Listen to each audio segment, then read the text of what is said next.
everyone. We're live at Epic Headquarters. I'm Stacy. I'm here with Steve Polge, Jim Brown. Hello. And Chris Perna. Hi. And once again, we have a lot of stuff to cover today, so we're going to jump right in. First of all, in 2 weeks from today, we are going to be in a new time slot. We're going to be at 2 o'clock, same time as Unreal Engine, same day. So just set your alarms for an hour earlier, and we'll keep reminding you today and during the next few weeks, so we make sure that you don't miss us. And of course, you can always go back and watch later on YouTube. We have put out new builds every week, and a lot of people are playing. I try to jump in on the weekends and play. Sometimes we jump in the office. Everybody seems to be doing a really great job at making servers and running everything. We really want to thank Raxi and his group for helping and for making sure that we have places to play and that everybody's having a good time. And Pete for giving us builds. And Pete for giving us builds and working on Linux and Mac builds and everything. So he's been really working his butt off lately too to get everything done. So was it last week? Yeah, it was last week. Chris was talking about some of the stuff that came out of the artist visit here when we had our community event. And one of the things that we mentioned was the fact that we actually have some weapons that are being prototyped and that are being done right now. So we are going to take a look at those. Yeah. I mean, Gooba did a fantastic concept. I mean, we chose that final enforcer concept. Mm-hmm. Tidal Blast is modeling it? Yes. Yes, it was Tidal Blast. Pretty sure Tidal Blast is modeling it. And you know, the base model is looking really good. Shelley, can you switch over to concept? We've got screenshots up there. So this stuff seems to be coming along pretty cool, and I love the collaboration that, you know, he's Tidal Blast kind of modeled an area, and Gooba's, and this is Gooba painting on top of it. Gooba's concept didn't include a front end, so he kind of painted on top of this and gave him some stuff to model there, which is great. I love the way the so this thread kind of dropped off a little bit though. So I'd love to be able to pick this back up and see where the progress is at this point. I have seen Tidal Blast on IRC, so hopefully he's doing that. So he just posted this. It'd be great to get an update. Yeah, because where we really have to dial this stuff in is with the in-game models, right? I mean, those things need to articulate and they need to really work for the game. So there may be some iteration at that point. So I'm just trying to move as quick as possible to that point. So it's really great seeing the guys on the forums. It's great to see them. Tidal Blast, Gooba, everybody's like collaborate, right? I mean, that's fantastic. That's what a team does, and I hope more people get to do that. I hope there's more groups of people and Raxi's that been come doing together. That with people too, for the servers and stuff like that. They're working together with him and Timeh and getting things done just as a team. It's amazing. I mean, that's how stuff gets done, which is great.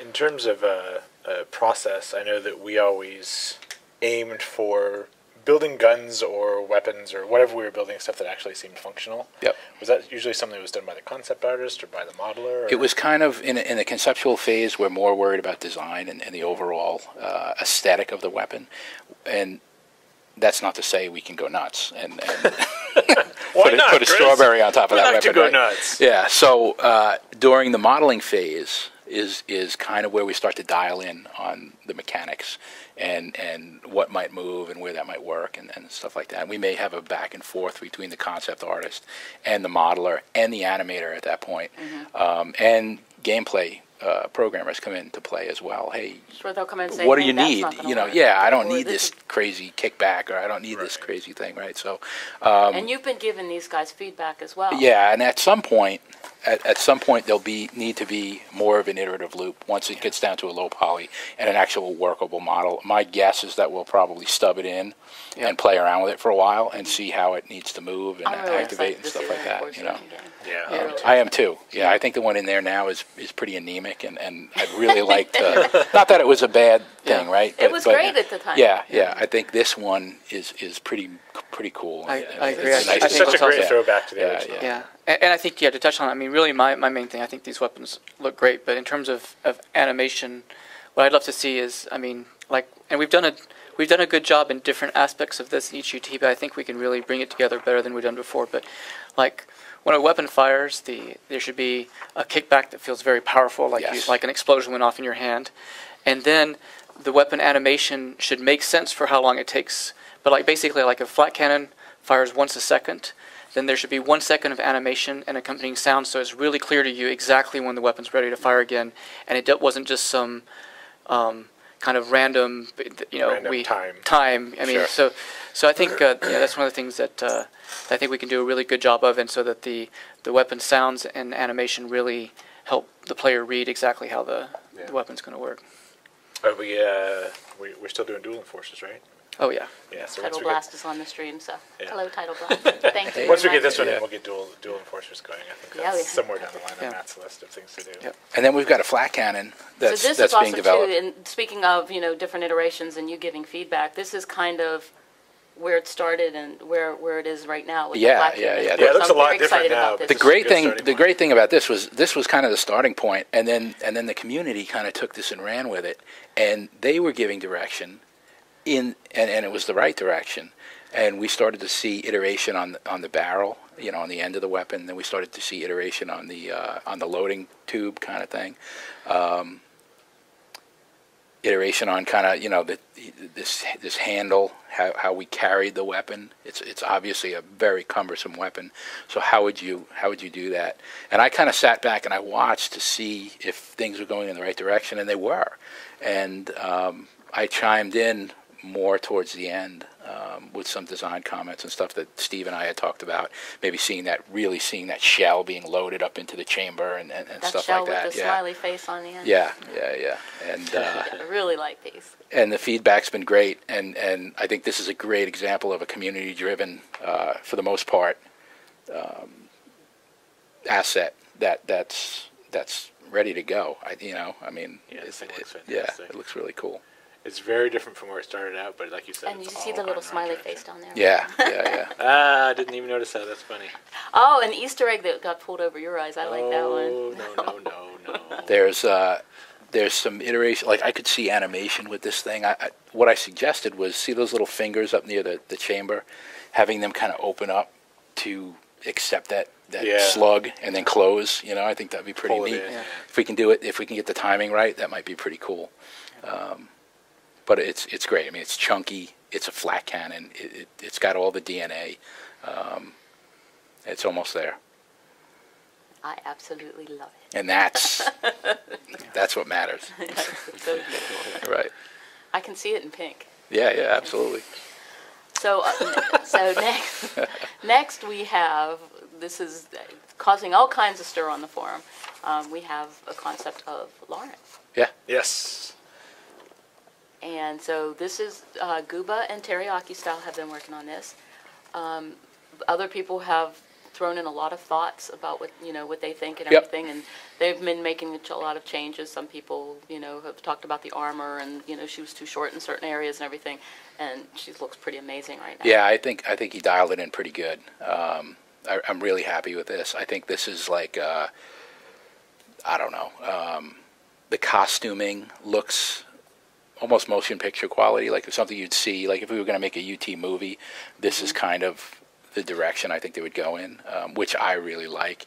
I love that we take those old school characters that were more stylized and bring them more into a reality. And I think this does that really well. Sure, it still looks like UT. Right, without having boobs all over the place and bellies hanging out Well, and stuff. I mean, Shelley gave her. yeah, I mean that stuff was cool for what it was, and people can certainly do that if that's what you want, right? And sell it. You can make your own skins. Right, you can do your own Lauren, you can do whatever you want. But I think for our game, for what we want to make in the visual fidelity of this game, I think something like this feels about right. And we have a few other, I think we have the different colors, Jim. Do we? Yeah. So we have a different version of her basic armor, more of like a cloth type armor. And then we have the team colors. We have like an orange red color. Yep. And a blue. Which is my favorite. I think it looks fantastic. Yeah, I do too. So when the guys were here, the artists were here, you actually got to pull them away. Henrik Gooba and TeriyakiStyle, Yep. and you guys went and you talked for a long time. You guys disappeared for like an entire day. Yeah, no, it was great. I took them in. I showed them the levels we were shelling, and I showed them that DM circuit that I showed on the other stream in reality, and where we were with that. I introduced them to some of the other artists, Rick Kohler and Josh Marlowe, and we talked a little about process and things. Those guys were great. It was an opportunity for me to kind of get those guys all on the same page. Henrik and I talked about logo design, and Gooba chimed in with something he had done, which was great. And we're really close on the logo too. Right, and Teriyaki and Gooba went away with kind of working together on first Lauren, and then probably many other things. I hope so. It was great. Great collaboration. Yeah, it was just great collaboration all around, which was. And Henrik was was cool. working with. Was it Gooba or Henrik? No, Henrik's kind of by himself, cycling on logos and stuff, and he was in the conversation with Gooba and I, and Gooba had showed something he had done that was kind of neat, and I said, Henrik, can you take this and kind of iterate on it a little bit? And we wound up not really going in that direction, but it was still cool, and it still needed to be explored, right? So we did that, and now we're back on with I think we've got 2 logos with the finals, and we're probably by the end of the week we're going to choose one, Yes. and that'll be it. So It's also worth mentioning that these aren't the only guys that are doing this work. Right. We've seen a ton of other characters that Right. are coming up that are Yep. kind of following. Yeah, now that we have kind of a look set up, Yes, people are starting to follow it. And I really like that, and people should start to fall in to this style, right? People are, well, what's the direction? What's the style? What's this? What's that? Yeah. This is it, right? I mean, look at the Enforcer, look at Lauren. They feel like they belong in the same world. We get the Flak Cannon going. We get an environment up and running, and you'll see that it all kind of comes together. It's all cohesive. It looks really cool. It's modern. It feels like a modern shooter. But yet still UT, there are right? other artists out there that have a lot of stuff, and Absolutely. we will definitely take a whole show and just show you screenshots or whatever. But also, we have Epic Gamers at DeviantArt. If you're doing something and you want it to get out there on our feature page, just make sure you submit it to the Epic Gamers group on DeviantArt, and I'm happy to post it. We also have a Pinterest page. We're trying to make Pinterest cool and not just recipes. Right. So we actually have our Unreal Tournament page, and we have a lot of other people who are submitting stuff. We have some guy that I don't know who it is, but his name is Zan, and he's putting a lot of stuff on on Pinterest, like old legacy stuff, screenshots I've never seen before, old concept art. So make sure you check it out. It's pretty cool. But we're pinterest.com/UTGame. Yep. Okay, so let's move on to community game types that are being done and mods. And what we're going to be looking at first is Domination. Weren't you going to tell us about a new time or something? Yes. So in 2 weeks we're going to We already said this. Thank you. We're gonna be at a new time slot. We're going to be at 2:00 p.m. Eastern. So make sure you set your alarm clock. Same day, Same day. 1 hour earlier. 1 hour earlier. Anyway, so Domination. fun stuff. Domination. So we actually had the community has started putting together their own game types built on top of the stuff that we had already done. Oh, look, there's Jumbo. Chumbo was streaming a throwback to the old Domination game type that we had developed originally in UT99. So I think Shelley, it's if you want to switch over. Tim also that's been working on this. Tim's been working on it. Yeah. Yeah, I'm sorry. Yeah, Chumbo was the one who was streaming it, but Tim was kind of one of the base ones working on it. This map. And also, Tim's not the only programmer out there, too. We know that. Yeah. Doing things. This map, I think, was one that was maybe started by Ewing or something like a long time ago, and we kind of abandoned it. But they just took it and ran with it for the Domination type stuff, and it's really nice because it feels Lends like itself well to Domination, right? Like this was. It's kind of an old favorite of mine. This is one of the ways that I got into the industry was back in the original Make Something Unreal contest. I entered in the Domination category and won, actually, for a Domination Lots map. of great memories playing Domination. Yeah, so I think this is awesome that the community's jumping in and doing this kind of stuff. And this is exactly the kind of ways that we're trying to build a core game that people can build this kind of stuff on top of. And there's some game types that we plan to to really focus on the development of. But Domination is not one that we had on our plans right now, just because of our limited resources. So it's awesome the community stepped in and stepped up to making it happen. He was trying to wall dodge there. Yeah. You can tell that was from before we changed the wall dodge, the movement stuff. Yeah, this is actually a few weeks old now, so there have been a lot of changes in the game.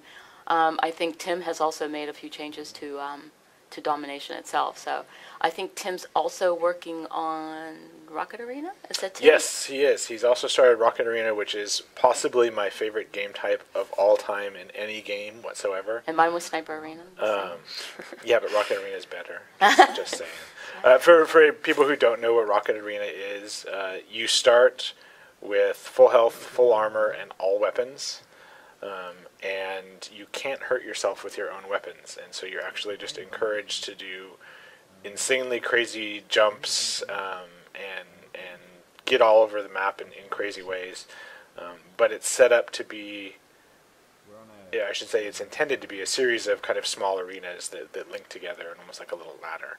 So it's either one-on-one or small teams, 2-on-2, and you just go in and What was have that map these that little was really arena good battles. in Rocket Arena that we Which used to one? always play? I can't remember. The round one. There were a couple around. Yeah. They're all relatively small. And, They were all very. but I mean, it was the original fun. implementation was actually kind of cool. It was something that I hadn't really seen anywhere else. It was one map that was separate arenas, so that you couldn't actually like run over to the next room and shoot somebody. You were kind of contained in this little area, and then once your team died, you moved to the next arena. So it was kind of like a small tournament ladder that was built into one map. So it was a really cool idea because you could follow through like thematically and do a series of maps that all kind of felt cohesive and build up to the big conclusion. But anyway, it was fun. It's one of my favorites. So we made Chumbo an ambassador today on the forums because he does so much with the streaming and tweeting and posting all his videos and everything. And he sits in IRC. And he sits in IRC. He gives us a lot of feedback. Lots of changes that have been made have been from Chumbo, things that he's been talking about, and he really loves the game and he wants it to be the best game possible. So we've made him an ambassador. Thank you very much, Chumbo, for all the things that you do. We appreciate it. All right, so hopefully we'll see some more. Everybody's asking for like, where's Assault? Where's this? So Assault. If anybody wants to take on Assault, I wish you luck. That's a rough one to do. That's a rough one for sure. I think that would be a great. Though that's something. It's on the Trello board. I mean, that'd be something that I would love to see the community start working on, and we'll certainly provide some programming support for it. Because really, the really hard part of Assault is building maps, right? That work in terms of being balanced as Assault maps, working thematically. If you're trying to make a real map that feels like a real place, that's very challenging. It's certainly the most time-consuming game type for us to develop. So we would love to really see the community help. And certainly, there's a lot of people in the community that have a lot of ideas and experience with Assault that I think could be great collaboration to have. Yeah, it was a very small but very devoted community. Very devoted. I'm hoping that they will pull through. Because everybody played Assault. I mean, even if you usually play Deathmatch or TDM or CTF, everybody would take a Saturday morning or whatever and go and play Assault for a few hours. We're also until it got ruined by people finding the 30-second fix. Yeah. Anyway. We're also looking at hopefully maybe Jailbreak from one of our community members. Yes, I heard that got started, which would be awesome. Yes, and I don't know if this is widely known yet, but maybe Chaos, the Chaos mod. Oh, really? That would be awesome. Might be somebody might be working. It's widely on known now. You just announced for them. Yes, Don't tell anyone. Don't tell anybody that our flag may have. Don't tell anyone, about but it. make really cool weapons. I have been seeing some tweets coming from our flag about looking for some programmers and stuff like that. So if you love Chaos as much as I did, I tried to be involved with it. I couldn't really do anything except for make skins and voices. But if you're interested, reach out to our flag on the forums, RFLAGG, and let them know you're interested and let them know how you can help. So. If you don't know what Chaos is, look it up. It is It's so insanity. cool. But It's very fun. Yeah, very fun. Very fun. Okay, so next we are going to turn to Steve here, and Steve is going to let us know what the programmers have been working on and things that have been going in the game over the last few weeks. So yeah, probably in the last week or so, it's been a little bit less visible, the stuff that we've been working on, because we've got several important systems that we've realized we needed to kind of bootstrap up to a level that'll support other things. For example, Matt Elfke's been working on AI. He's got basic bot navigation working now, and so we're going to have bots. We realized that was really useful for us in terms of doing basic weapon building and being able to, do some, run-throughs of maps. Obviously, it's not the same, especially at this early stage, as having real players, but there's a lot of value. And we also see that as a long-term. That's one of the things that UT has always offered is offline bot play for people to practice with and become familiar with the game.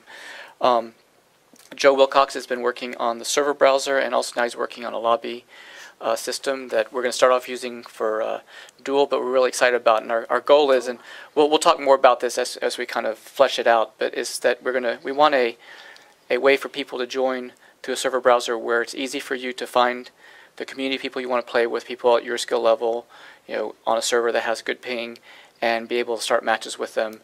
That basically from this lobby you can spin up an instance. You can basically find who you want to play with, spin up an instance. You'll be able to chat in the lobby. You'll be able to follow along matches that are going on, and go spectate them. You'll be lots of things like that. We see this as not just a dual system, but a system we want to try with all our game types. We're really excited about the potential, but there's a lot of work to do, and I'm sure we'll get plenty of feedback as we start. It is playable now, but it is nowhere near done. Well, so expect it to be buggy, broken, etc. Well, there's two different things. So there's a dual game type that I started last week that I threw in. That's playable, but very early now, and certainly not been balanced or tweaked. And then there's the lobby system, which we're going to be using for Duel. The lobby system isn't visible yet, and that's I think the thing that's going to be really significant in terms of making things like Duel successful. I think especially 1v1, it's just hard on the internet to set up matches between comparable players, and we want to what we want to do is we want our matchmaking to be in the hands of the players. It's not going to be, we're not going to have any kind of automated matchmaking system. We're basically going to present you with the information and present you with people that you want to play with, and you guys figure out how you want to get that match set up. And I think that's especially important for Unreal Tournament, which has so many options. I mean, you've got lots of maps to choose from, game rules, mutators, and so forth. And so, obviously lobbies will be set up to kind of encourage people with similar interests to be joined in the same lobby, but even beyond that, there's so much flexibility in what you can do that it'll be nice to be able to find somebody that wants to play exactly what you want to play with them. So AI, server browser, I've been working on some network optimization. I'm trying to set up a forward prediction system that will give us, I think, a lot of the benefits of client-side hit detection without it actually being client-side hit detection, so the server will still be authoritative, and you won't get hits that shouldn't actually have happened, but we can basically do a better job on the clients of predicting forward where other players and projectiles are, so that you see what is a more current version of what the world is like from the server's point of view, and then have the server understand better based on where you were, where you actually fired, and base your hits on that. So I think it's got a lot of promise, but realize that before we could really implement and test that, we need to get some of our server bandwidth issues under control, which I think we realized when we were playing online on some of Raxi's servers this week. I think we're really affecting the play experience on the network. I'm not sure it's perfect yet, but it's a lot better, and I think it's at the point now again where we can move forward with other stuff. Yeah. I think those are the. Oh, and then the other thing that we had with the build is Pete got plugin support working, so that now with the builds we're putting out every week, it's possible for mod authors to add DLLs, to add new game types or new functionality or whatever. Awesome. So thank you that's again, really Pete. That's awesome. And yeah, that's what we've been working on. And I guess the final thing is I'll be starting to look at movement again really soon. I'm going to start looking at making certainly roll and wall sliding are two areas that need a lot of attention, or we need to decide what we're going to do with them. So I'm going to start looking at those again really soon. I've looked at the wall running stuff that SNES's doing, but not really from the point of view yet of seriously examining it as whether it's going to be suitable for something we want to do now. I'm super excited about what he's doing. Fun. Like, it's really fun, and frankly, he's doing exactly what we should be doing. Like, that's the kind of thing that even if to start with, at Epic we're trying to make a core game that everybody can build off of, and so it's not just when we're deciding on whether to put that in, that's not a referendum on whether wall running is cool. It's awesome. It's whether it's something that we want to make part of the core game right now. But the fact that it exists, and I really want it to be something that's an option that people can play around with. I really want to see the community be the ones that are kind of pushing forward and leading with different ideas on how the game can evolve. And over time, Unreal Tournament's not going to be frozen in place. We will keep evolving. And so I love what he's doing. I definitely want to take a serious look at it and see how we can either incorporate it or incorporate parts of it, or make sure at least that we do a good job of supporting the possibility of people to experiment with it. And we've definitely been paying attention to that. Sydney sent out an email, and like 20 minutes later he came in and said, "Did you get my email?" So we checked it out right away. And I think it's also a very unique opportunity for everyone out there to contribute to the game and influence us. We've already made changes to maps specifically to support Rocket Arena, and Rocket Arena isn't even done yet. So it's just like this weird communication. Like, Rocket Arena may never be part of the core game, but because we're developing it with you guys, we were able to make those changes to the map so that it would be supported along the way. And that's so rare. That's something that I've never seen a developer do before. So that's very fun. Yay us and yay you. Yay you. Yay. So tomorrow, the Unreal Engine stream, they're going to do a 4.5 check-in, and they're going to go over, actually Wes Bunn is going to go over animation retargeting, which I got to see on his desk yesterday. It was really cool and awesome. And everybody from the team pretty much is in England, so I will be hosting tomorrow. So come say hi and make fun of me and cause problems and stuff. No, I'm just kidding. Don't do that part. And I also want to remind you guys that in 2 weeks we'll be in a different time slot. We'll be at a different time slot? Yes. 2 When will that be, Stacy? That'll be in two weeks. 2 weeks. So 2 make p.m. So make sure you come and you join us, and also be sure to go to all the pages that I've been telling you about, Facebook and Twitter and Pinterest, and like us and follow us, and most of all, submit your work, because I love posting on Fan Art Friday, posting some of your pictures. We posted one of Henrik's desktops last week, and it was downloaded like 4 million times or something. So people really want to see your art, not just stuff that comes from the amazing Perna team. But post your art, and we'll be happy to post on our Facebook page and get people to download it and go like your pages and stuff. So thank you very much, and we'll see you guys next week. Thank you. Bye. At the normal time.